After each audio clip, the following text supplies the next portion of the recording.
Namo tassa bhagavato arahato samma sambuddhassa. Namo tassa bhagavato arahato samma sambuddhassa. Namo tassa bhagavato arahato samma sambuddhassa. Ya, adik-adik sekalian, pada kesempatan pagi hari ini saya diminta untuk mengisi kegiatan puja bakti ini Patria ya, kegiatan puja bakti yang dilakukan oleh Patria, dan tema yang diminta untuk dibawakan itu Paticca Samuppada. Saya mau tanya, apa yang kalian ketahui tentang Paticca Samuppada? Apa? Hukum yang saling berkaitan. Oke, secara sepintas itu betul. Ada yang lain mungkin? Ada yang jawab yang lainnya?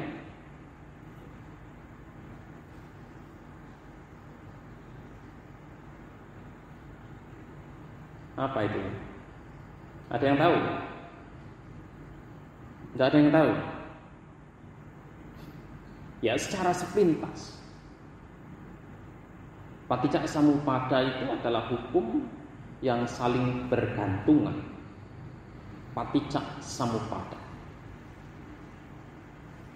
Tapi kalau sekarang begini, yang sering kali saya mau ambilkan contoh, karena ini seringkali apa yang dipahami di tengah-tengah umat Buddha.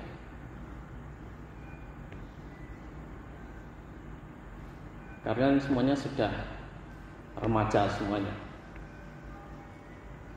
Kalau kalian pacaran, kemudian putus cinta, sedih enggak? Sedih enggak? Sudah pada pernah pacaran belum ini? Enggak ada jawaban. Ada yang belum mungkin. Oh, ada yang belum. Ada yang masih mungkin berbunga-bunga karena baru dapat pacar. Tapi secara sepintas kalian tahu, orang putus cinta itu pasti sedih. Seringkali sedih, ya. Nah, ketika kalian putus cinta, kesedihannya itu karena apa?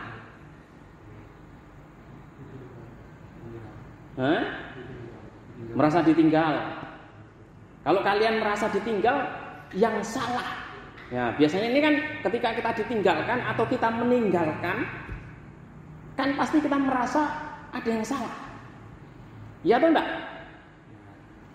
Nah, pada saat kalian putus cinta, kalian entah itu meninggalkan atau ditinggalkan, kalian akan menyalahkan siapa?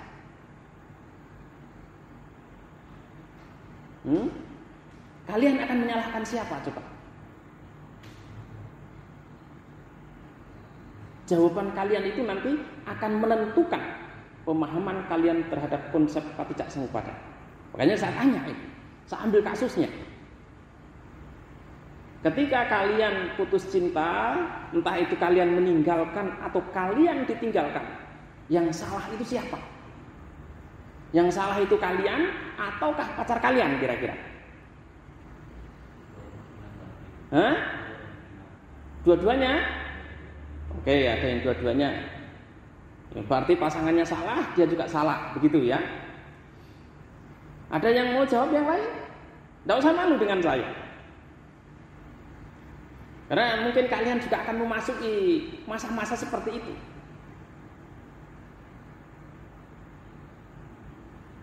Adakah di antara kalian yang mungkin akan berpikir ini adalah salah saya? Ada tidak kira-kira? Kalian berani mengakui ini adalah salah saya misalnya?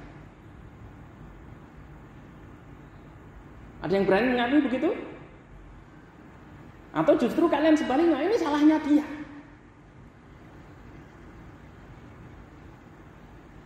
Mana?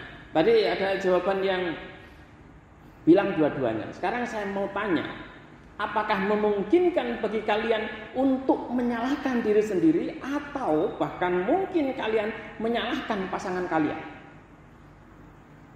Ada yang begitu atau enggak? Tidak apa-apa, sekalipun tidak pernah pacaran, kalian berpikir secara logis saja. Ya, berpikir secara logis. Saya ajak kalian semuanya untuk berpikir secara logis karena saya diminta untuk memberikan penjelasan tanpa tidak sempadan. Atau kalian mungkin akan mengatakan, wah karmanya sudah sampai di sini saja. Karena ini kebiasaannya umat Buddha masalahnya. Ayo, gimana? Bisa jawab enggak? Saya sudah sediakan jawabannya. Kalian tinggal memilih. Ini salah saya, ini salah pasangan saya, atau mungkin kalian akan berpikir, ya memang karmanya sudah sampai di sini, mau bagaimana lagi? Ya.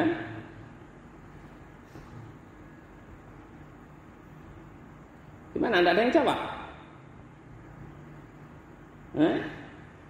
Tidak ada yang jawab? Oke. Saya akan mulai begini dulu. Paticca Samuppada itu adalah ajaran yang paling berat sebenarnya. Ajaran yang paling susah sebenarnya dalam agama Buddha. Oleh karena itu, Profesor David J. Kalupahana, salah seorang filsuf agama Buddha yang sangat terkenal di abad ke-21, itu mengatakan bahwa Paticca Samuppada itu adalah sentral filsafatnya agama Buddha. Dan beliau menulis sebuah buku yang merupakan dulunya itu adalah disertasi beliau, Causality Central Philosophy of Buddhism.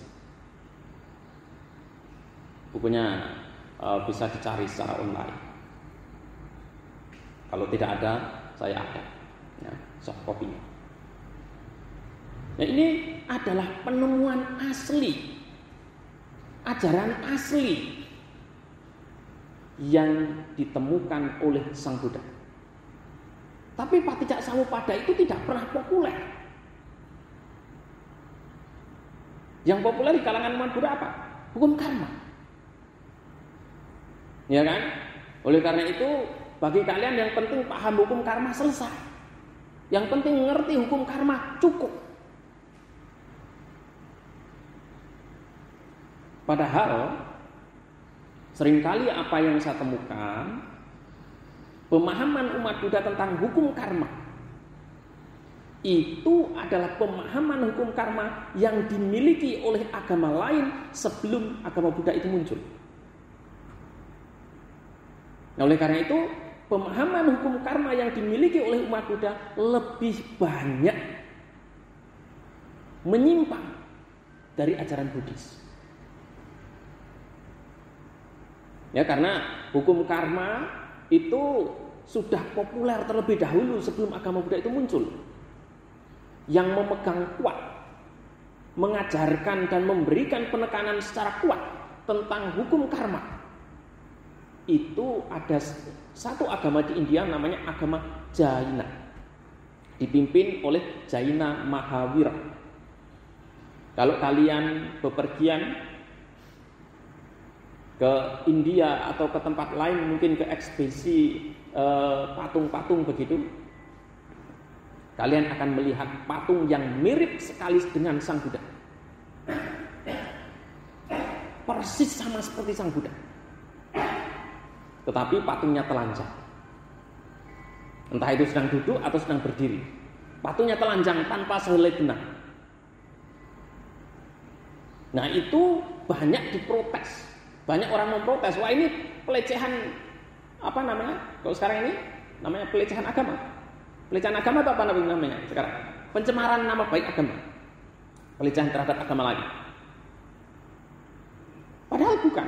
Kalau patungnya itu mirip seperti Sang Buddha tetapi dia telanjang, itu adalah Jaina Mahavira, bukan patungnya Sang Buddha itu. Ya, kalian nanti ingat-ingat. Kalau kalian nanti coba search browsing di internet, cari Jaina Mahavira. Patung begitu, patung Jaina Mahavira. Nanti pasti patungnya itu telanjang. Termasuk burungnya juga diperlihatkan. Utuh. Tidak ada, bagi mereka tidak ada itu tidak ada pakaiannya sama sekali. Kalau Sang Buddha kan masih pakai jubah. Jaina Mahavira tidak memakai jubah sama sekali. Dan itu masih berlaku sampai sekarang, ya. Pertapa telanjang itu masih ada juga sampai sekarang, sampai di zaman sekarang ini. Mereka naik bus segala macam itu hal yang biasa.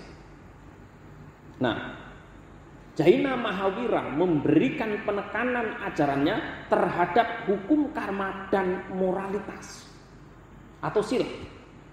Oleh karena itu ketika tadi kalian minta sila, ya kan, 5 sila itu juga ajaran yang sudah dipraktikkan, sudah ada sebelum agama Buddha itu ada. Jadi ini hukum karma dan moralitas itu diberikan penekanan yang sangat kuat, diberikan tempat yang utama di dalam agama Jaina. Namanya agama mereka adalah agama Jaina. Jaina, Jaina. Karena pimpinannya itu adalah Jaina Mahavira. Nah, seringkali umat Buddha juga terjebak di sini.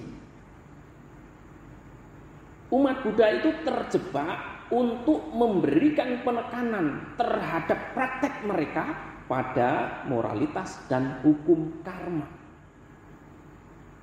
Nah, oleh karena itu, ketika kalian seperti itu, apakah itu baik? Baik. Tetapi sekali lagi perlu diingat, ketika kalian salah memahaminya, meleset, kalian setiap hari ke wihara, tetapi di dalam sini kalian adalah pengikutnya Jaina. Dan ini tidak hanya di antara para umat saja, para biku pun banyak yang begitu. Para biku pun banyak yang begitu, banyak yang demikian. Saya tidak akan sampaikan secara tertutup begini atau begitu. Saya sampaikan secara terbuka dan saya tulis secara terbuka. Karena kenyataannya memang demikian. Ya. Ketika kalian sedikit-sedikit, oh ini hukum karma, oh ini pasti karma lampau saya. Nah ini kalau kalian semua serba sedikit-sedikit langsung narik hukum karma, langsung menyalahkan hukum karma, kalian bukan umat Buddha. Ya, sekali lagi kalian perlu tahu, ketika sebentar-sebentar atau sedikit-sedikit kalian menyalahkan hukum karma, kalian bukan umat Buddha, tetapi kalian adalah pengikut agama Jaina. Karena agama Jaina dan agama Buddha itu hampir mirip-mirip, ya, secara kasat mata itu hampir sama. Bahkan cerita kehidupan Jaina Mahavira dengan Sang Buddha itu persis sama. Mereka adalah putra bangsawan, menikah dan kemudian punya anak satu juga. Kalau tidak salah istrinya Jaina Mahavira dulunya itu juga, kalau tidak salah Yasodhara juga namanya. Mirip cerita kehidupan biografi mereka itu persis sama.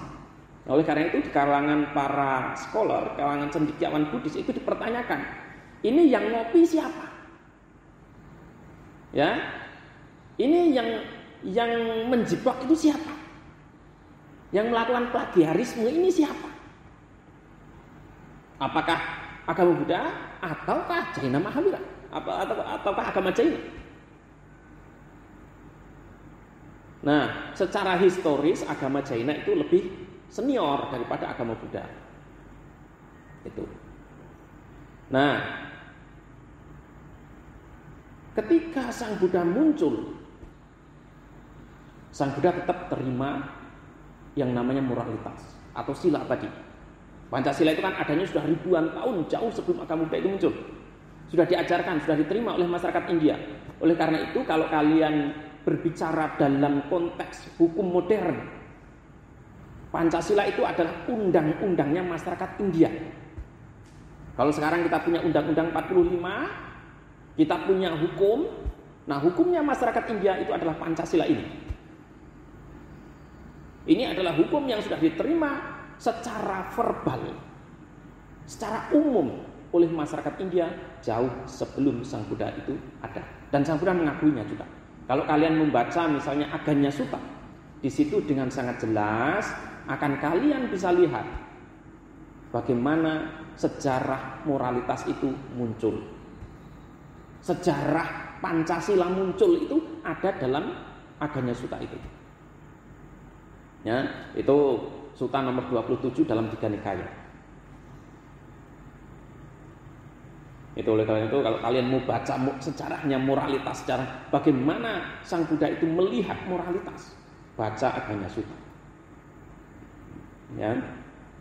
Nah, ketika Sang Buddha muncul, Sang Buddha kan sudah melihat berbagai macam ajaran agama. Karena di India saat itu ada 62 agama. Ya, kalau kita di Indonesia sekarang yang diterima oleh pemerintah itu hanya 6. Tapi di India saat itu ada 62 agama. Nah, Sang Buddha tentu sudah paham, sudah mengerti agama-agama yang ada. Agama-agama yang sudah populer itu Sang Buddha tahu. Karena sebelum Sang Buddha itu, sebelum Pangeran Siddhartha itu meninggalkan istana, dia sudah belajar terlebih dahulu. Dia belajar ilmu ekonomi, dia belajar ilmu politik, dia belajar sejarah. Dia belajar filsafat. Semuanya itu kalau tidak salah ada 17 ilmu yang beliau kuasai. Ya. Termasuk kitab-kitab agama lain itu juga dikuasai. Nah, ketika Sang Buddha sudah ada, ketika Sang Buddha ada dan Sang Buddha itu mengajarkan ajaran yang sama, kira-kira laku enggak? Kira-kira agamanya itu akan diterima oleh masyarakat atau tidak? Begini, saya ambilkan contoh. Kalian pedagang, ya kan? Kalian adalah pedagang. Kalian mau buka bisnis begitu. Kemudian di Samarinda ini semuanya jualan makanan Korea misalnya. Kemudian kalian juga buka toko yang jualan makanan Korea. Dan sama, yang kalian jual itu sama dengan yang lain. Kalau kalian menjual dengan harga yang sama, barang yang sama, kira-kira bakal diterima atau bakal laku atau tidak? Kalian pendatang baru, pebisnis baru, menjual barang yang sama dengan harga yang sama. Sementara ini sudah ada pedagang-pedagang senior, pedagang-pedagang yang datang lebih awal, yang berdagang lebih dahulu daripada kalian. Kira-kira laku enggak? Tidak. Karena apa? Orang sudah trust. Orang sudah percaya terlebih dahulu dengan pedagang senior daripada kalian yang baru datang. Mereka sudah populer terlebih dahulu. Kalian baru datang. Nah, agama-agama di India juga sama seperti itu. Kalau Sang Buddha itu mengajarkan ajaran yang sama seperti halnya yang diajarkan oleh agama-agama terdahulu, tidak akan laku. Nah, itulah mengapa Sang Buddha itu melakukan revolusi agama yang namanya revolusi di bidang religius. Inovasi-inovasi yang baru itu harus dimunculkan agar ajaran beliau itu bisa laku. Nah, karena inovasi itulah yang kemudian agama Buddha itu bisa menyebar dengan cepat. Diterima di kalangan, baik di kalangan para pertapa, orang-orang dari kelas atas maupun sampai kelas bawah. Semuanya mau menerima. Ini karena apa? Karena adanya inovasi. Karena adanya ajaran yang baru. Ya, tetapi dengan catatan, dengan syarat tidak melukai. Nah, itu pentingnya. Banyak orang yang dalam bisnis mereka melakukan inovasi tetapi dengan cara melukai yang lain, dengan cara menjatuhkan yang lain. Wah, ini tidak bakal lama bertahan. Gitu. Nah, oleh karena itu Sang Buddha itu sangat cerdik, sangat pandai, sangat cerdas. Sang Buddha mengajarkan ajaran agama yang baru, melakukan inovasi religius tanpa melukai ajaran agama yang lain. Bagaimana caranya? Caranya itu adalah Sang Buddha tetap menerima hukum karma. Kan ini hukum karma tetap sudah populer. Sang Buddha tetap menerima moralitas. Tentang sila itu tetap diterima. Sang Buddha menerima konsep surga dan neraka. Karena ini sudah ada ajarannya. Surga dan neraka itu sudah ada duluan. Jauh sebelum agama Buddha itu muncul, ini sudah ada terlebih dahulu. Surga dan neraka itu sudah ribuan tahun ada di India sebelum Sang Buddha itu ada. Ya. Nah, inovasi Sang Buddha apa? Agar ajaran beliau itu bisa diterima, kemudian tidak melukai. Inovasi beliau itu adalah satu, paticcasamuppada. Ya, itu yang pertama. Yang kedua, anicca, dukkha, anatta. Sebenarnya hanya 4 ini yang menjadi inovasi Sang Buddha. Yang benar-benar murni tidak pernah diajarkan di India itu hanya 4 hal ini. Oleh karena itu kalau kalian ingin menjadi umat Buddha yang murni, memahami ajaran Sang Buddha yang murni, 4 hal ini harus dikuasai dengan baik. Nah, sebenarnya meskipun ini 4, tetapi sentralnya itu hanya 1, paticcasamuppada. Mengapa disebut sebagai anicca? Mengapa disebut sebagai dukkha? Mengapa disebut sebagai anatta? Itu karena adanya paticcasamuppada ini. Disebut anicca karena apa? Selalu berproses dan sebabnya itu sudah berubah. Itu anicca. Dan inilah yang disebut sebagai paticcasamuppada itu. Oleh karena itu, kalau kalian paham satu saja, tidak usah macam-macam kalian pahami. Cukup satu saja kalian pahami dari 4 hal ini, semua akan terpahami dan kalian pun akan mampu menyelesaikan seluruh praktek kalian tanpa terkecuali. Ya. Kalau kalian paham satu saja, entah itu nanti pahamnya di paticcasamuppada, entah itu nanti pahamnya di anicca, ataukah di dukkha, ataukah di anatta, kalian akan memahami seluruh ajaran Sang Buddha tanpa terkecuali, termasuk hukum karma, termasuk moralitas, termasuk surga dan neraka, hiri otapa, semuanya itu akan tercakup dan kemudian dipahami dengan baik tanpa pengecualian.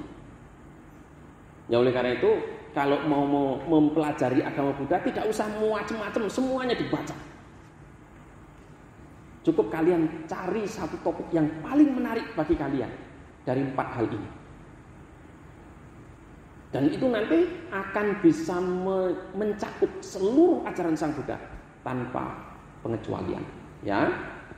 Nah, paticcasamuppada itu apa sih? Kalau kalian mendengar tentang paticcasamuppada pasti yang diingat itu apa? Awicca, paccaya, sangkara sampai 12 itu. Iya kan? Nah, padahal itu bukan pakem. Artinya bukan sesuatu yang fix.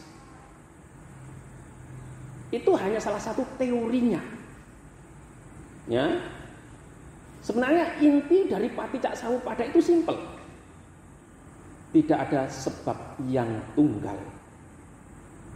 Makanya tadi saya ngambil contoh, kalau kalian pacaran kemudian putus cinta, kalian akan menyalahkan siapa? Ada yang menyalahkan diri sendiri, ada yang menyalahkan pasangannya, ada yang merasa bahwa itu adalah kesalahan kedua-duanya.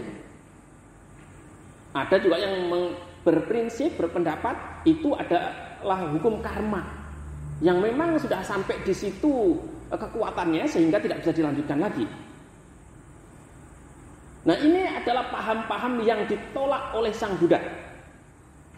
Alasan-alasan yang ditolak oleh Sang Buddha, tidak diterima oleh Sang Buddha. Dalam konsep Paticcasamuppada tidak ada sebab yang tunggal. Nah, sebab yang tunggal ini dimanifestasikan dari mana? Ini dimanifestasikan bahwa semuanya itu adalah karena kesalahan saya. Ya kan? Kalau kalian entah nanti di masyarakat, entah kalian berpacaran atau dalam hubungan apapun itu, interaksi sosial, kemudian kalian menyalahkan diri sendiri. Ini adalah karena salah saya. Ini biasanya orang-orang yang melankolis yang begini. Ya. Tipe melankolis itu biasanya akan sering menyalahkan diri sendiri. Mereka biasanya kalau ada apa-apa itu selalu menyalahkan diri sendiri. Tidak mau menyalahkan orang. Tetapi ya sebab yang tunggal itu tidak hanya dimanifestasikan terhadap diri sendiri. Ini juga dimanifestasikan keluar. Kita menyalahkan pasangan kita, menyalahkan sesuatu yang di luar diri kita. Ini adalah salah pasangan saya. Ini adalah salah hukum karma. Dan kalian tadi mengatakan bahwa hukum karmanya memang sudah sampai segini sehingga tidak bisa dilanjutkan lagi. Kalian menyalahkan hukum karma atau ya kalian menyalahkan Sang Pencipta misalnya. Karena kan itu umum terjadi. Tidak hanya dalam agama-agama di India saja, di agama-agama yang kita kenal di Indonesia saja yang menyalahkan Tuhan. Di India pun saat itu konsep seperti itu juga ada. Bahwa pengalaman kehidupan manusia itu sudah didesain, sudah ditentukan oleh Sang Pencipta. Itu ada agama-agama seperti itu di India juga. Monoteisme itu ada juga di India. Monoteisme tidak hanya dikenal di Timur Tengah, tapi di India juga dikenal. Nah, Sang Buddha tidak mau atau Sang Buddha menolak konsep-konsep seperti ini. Sebab yang tunggal itu ditolak. Ya, oleh karena itu, kalau kalian putus cinta, ketika menyalahkan diri sendiri dalam prinsip yang dianut oleh agama Buddha itu tidak diterima. Ya, prinsip semacam itu tidak dibenarkan dalam agama Buddha. Juga, ya ini sebab yang tunggal tadi. Kemudian Sang Buddha juga menolak sebab ganda. Kalau tadi ada yang bilang salah dua-duanya, saya salah, dia juga salah. Ini adalah sebab yang ganda. Ditolak oleh Sang Buddha juga. Kalau kalian mengatakan bahwa ya ini hukum karena karma masa lampau saya juga dalam kehidupan sekarang ini saya juga ya salah. Nah, ini ciri-ciri orang yang sebenarnya prinsipnya itu ditolak oleh Sang Buddha.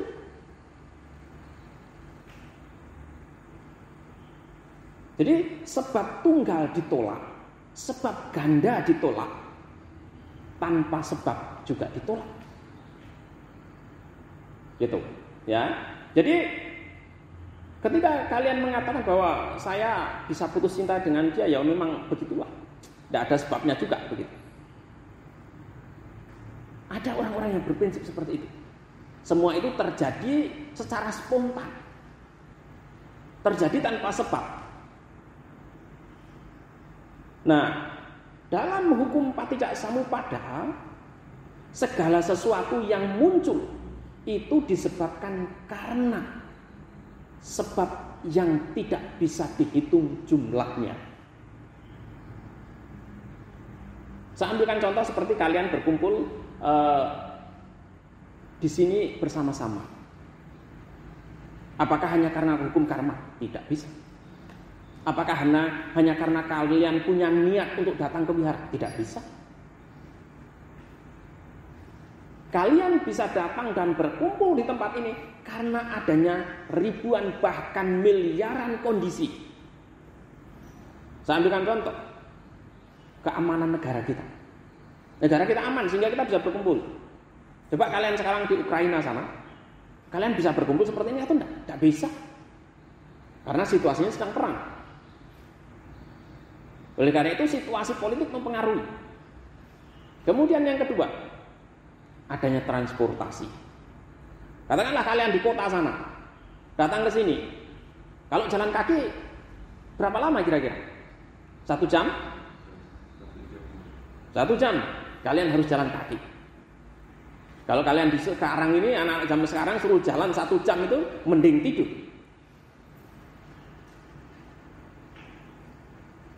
Anak-anak zaman sekarang disuruh ke wihara dengan jalan 1 jam, wah, jangan harap. Ya. Nah, adanya transportasi. Kemudian orang tua kalian juga memberikan pengaruh. Orang tua kalian mengizinkan, orang kalian memotivasi untuk menyuruh kalian datang ke wihara. Coba orang tua kalian tidak mengizinkan. Hari ini kita sibuk loh, kita ada pesanan kue banyak ini. Jangan ke wihara. Nah, kalian ada niat, wiharanya ada, penceramahnya ada, teman-temannya meminta kalian untuk berkumpul, tetapi orang tua kalian tidak mengizinkan.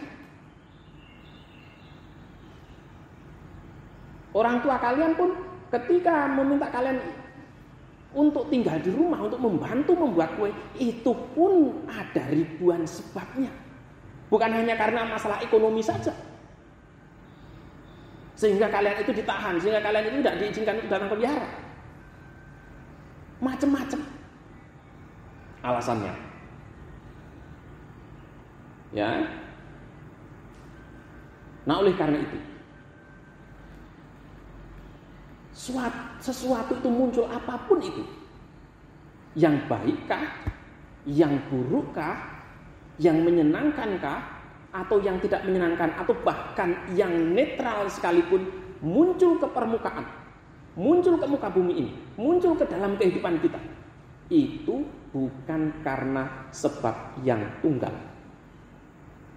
Ada ribuan bahkan miliaran sebab di situ. Wihara ini ada.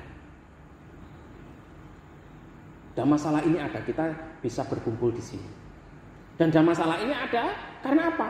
Ada umat-umat yang dermawan. Ada tukang-tukang yang bekerja. Ada desainernya, ada plannernya. Ada yang menginisiasi juga. Baru Dhammasala ini terbentuk.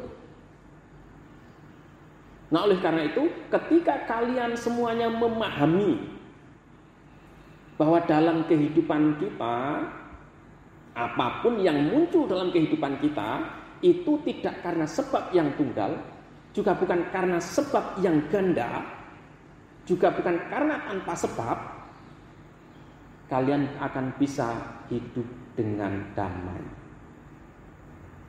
Kalian akan bisa hidup dengan tenang. Mengapa? Karena kalian tidak akan menyalahkan siapapun. Tidak akan menyalahkan diri sendiri. Tidak akan menyalahkan orang. Kalian tidak akan kecewa juga terhadap apapun yang muncul dalam kehidupan kalian. Kalau kalian paham bahwa apapun yang muncul itu ada ribuan sebab, ribuan kondisi, dan ribuan kondisi ini kalian tidak bisa kendalikan. Contoh, kalian bisa tidak kendalikan situasi politik. Kalian hanya beberapa orang di sini. Di luar sana yang punya hasrat politik untuk misalnya memutarbalikkan situasi jauh lebih banyak. Ya. Jauh lebih banyak. Nah, oleh karena itu, ketika kalian menghadapi masalah yang tidak nyaman dalam hidup, kalau kalian itu memahami paticca samuppada, kalian tetap akan bisa menghadapi masalah itu dengan tersenyum. Inilah mengapa Sang Buddha itu mengatakan, pemahaman terhadap paticca samuppada akan membuat kita bebas dari penderitaan. Tetapi ketika kita tidak memahami paticca samuppada, disitulah nanti penderitaan akan muncul. Dan itu yang membuat kita akan terlahir secara terus menerus, membuat kita terus tiada henti mengembara di samsara. Ya, ini temanya agak berat, tetapi saya bawakan dalam suasana yang praktikal. Ya, agar kalian itu mudah mencerna. Saya jelaskan dalam kondisi aplikasinya. Saya tidak jelaskan dalam kondisi secara teoritisnya. Agar kalian paham, agar kalian mengerti bahwa paticca samuppada itu sederhananya tidak ada sebab yang tunggal, juga tidak ada sebab yang ganda, juga tidak ada tanpa sebab. Tetapi disebabkan oleh ribuan bahkan miliaran sebab yang lainnya. Ya, ini kita bertemu begini bukan hanya karena karma. Bukan hanya karena karma. Kalau karma itu hanya salah satunya saja. Oleh karena itu kalau kalian membaca Siwaka Sutta misalnya, di situ suatu ketika ada seorang pertapa datang kepada Sang Buddha. Dia mengatakan, Bante, dalam pandangan saya bahwa apapun yang kita alami dalam kehidupan kita, entah itu menyenangkan ataupun tidak menyenangkan, ataupun bahkan yang netral, itu disebabkan oleh masa lampau saya. Sang Buddha menolak dan mengatakan bahwa ada 8 alasan yang memungkinkan, yang mungkin menjadi alasan mengapa sesuatu itu bisa muncul. Bisa karena hormon dalam tubuh kita, bisa karena lendir dalam tubuh kita, cairan dalam tubuh kita, bisa karena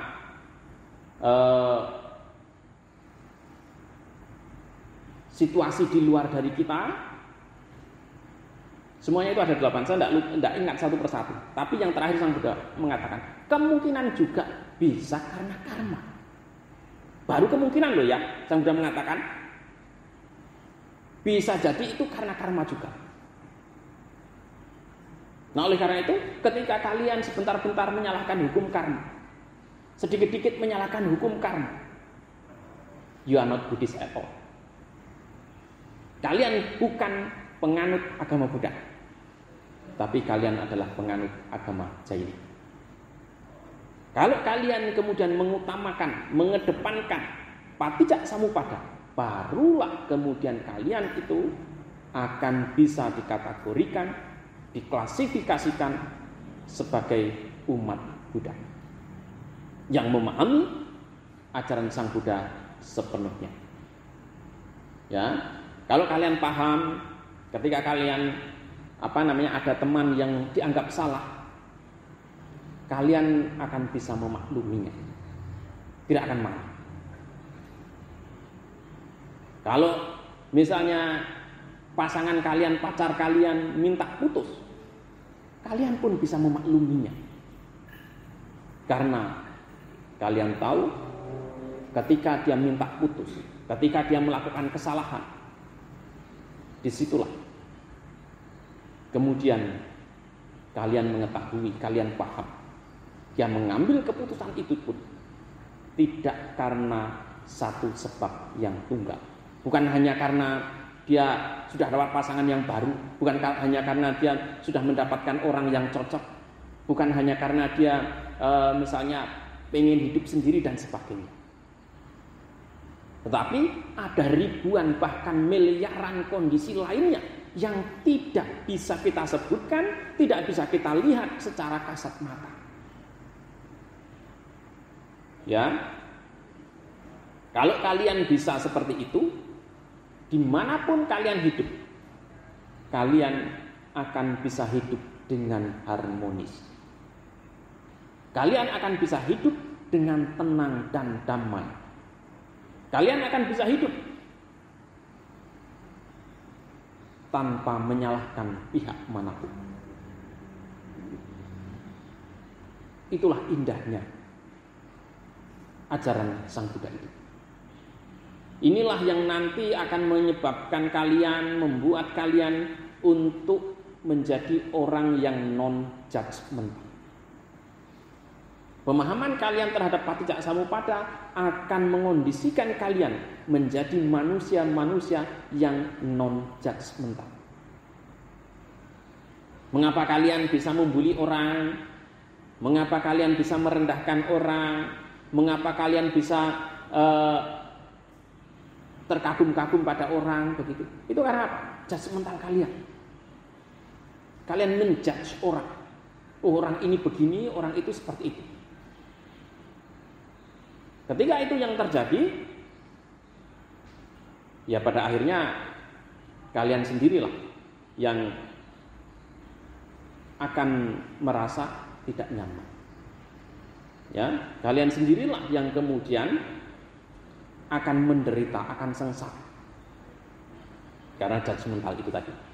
Tapi pemahaman secara menyeluruh, pemahaman dengan baik dan benar terhadap hukum Paticcasamuppada akan membuat kalian semuanya menjadi orang-orang yang non-judgmental.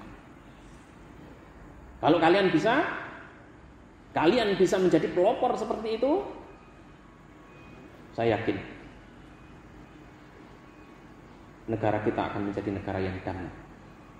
Dunia yang kita tinggali akan menjadi dunia yang damai, dunia yang tenang.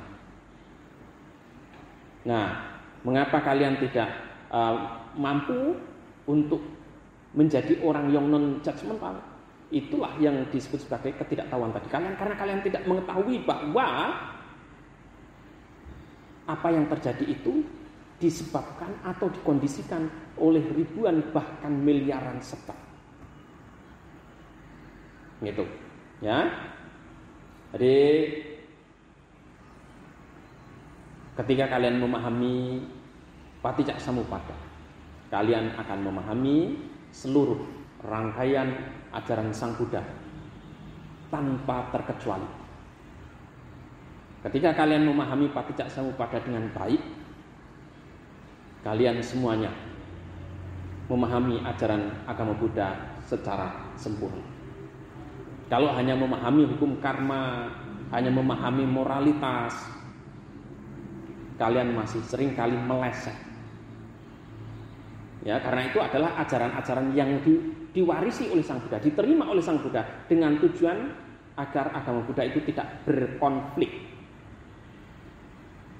dengan ajaran agama yang sudah ada. Surga dan neraka itu diterima oleh Sang Buddha agar agama Buddha ini bisa diterima juga oleh masyarakat secara luas. Karena masyarakat itu termotivasi untuk melakukan kebaikan karena apa? Pengen terlahir di surga. Nah, oleh karena itu diterima dulu ajarannya ini. Nanti setelah orangnya mendalami agama Buddha baru dihajar. Itu sistemnya Sang Buddha. Gitu, ya. Nanti konsep surga dan neraka itu akan dilepaskan setelah dia benar-benar memahami agama Buddha.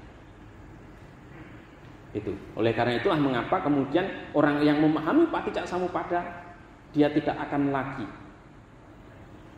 punya keinginan untuk terlahir di surga ataupun takut terlahir di neraka. Orang-orang yang memahami Paticcasamuppada akan memanfaatkan kehidupan saat ini secara maksimal. Akan memanfaatkan kehidupan saat ini dengan sebaik-baiknya. Ya, saya kira itu yang bisa saya sampaikan dalam kesempatan kali ini. Semoga kalian semuanya bisa mengerti, bisa mengimplementasikannya dalam kehidupan kalian sehari-hari, sehingga kalian semuanya akan menjadi manusia-manusia yang bisa bebas dari penderitaan, menjadi manusia-manusia yang tidak lagi judgmental menghakimi orang lain. Ya, Karena semua yang muncul di dunia ini, semua yang ada di dunia ini bisa timbul, bisa ada karena ribuan bahkan miliaran sebab yang lainnya. Ya, semoga kalian semuanya menjadi anak-anak yang sukses, menjadi generasi muda yang bisa bertanggung jawab dan memahami ajaran Sang Buddha dengan baik. Semoga Sang Buddha selalu melindungi. Sapi sata bawantu sukitata.